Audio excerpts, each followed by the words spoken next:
তাকে কত টাকা দিয়ে তার সন্ত্রাসী বাহিনীকে দেশের বিরুদ্ধে লেলিয়ে দিয়েছে সে তথ্য উদ্ঘাটন করুন।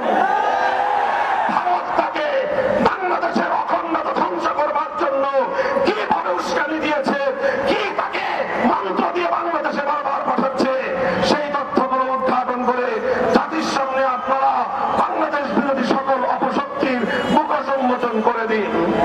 সংগ্রামী সাথী ও বন্ধুগণ, সর্বশেষ আমাদের দাবি হলো শহীদ সাইফুল ইসলাম আলীর হত্যাকাণ্ডের জন্য প্রত্যক্ষ এবং পরোক্ষভাবে যারা যারা জড়িত অনতিবিলম্বে তাদেরকে আইনের আওতায় এনে দৃষ্টান্তমূলক শাস্তির ব্যবস্থা করতে হবে। সেই সঙ্গে সন্ত্রাসবাদী জঙ্গিবাদী সশস্ত্র সংগঠন হিসেবে সৌদি আরব, চায়না, মালয়েশিয়া সহ পৃথিবীর বহু রাষ্ট্রের মতো বাংলাদেশেও ইসলামকে নিষিদ্ধ করতে হবে। আমার পূর্ববর্তী বক্তারা বলেছেন আওয়ামী বিরোধী আন্দোলনের সারির সম্মুখ কাতারের কোন কোন রাজনৈতিক দলের নেতারা মায়া কান্না কাঁদেন,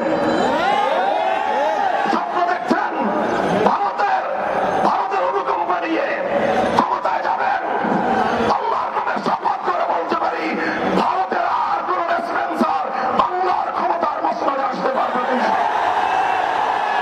কাজেই বাংলাদেশের জনগণের পাশে দাঁড়ান, ভারতকে নয় দেশের জনগণকে খুশি করুন। ইনশাআল্লাহ বাংলাদেশ সেই আধিপত্যবাদের যুগকে পেছনে ফেলে এসেছে। এখন বাংলাদেশ নিজের পায়ে দাঁড়াবে, মাথা উঁচু করে সামনে চলবে, সকল ষড়যন্ত্রকে মোকাবেলা করবে ইনশাআল্লাহ।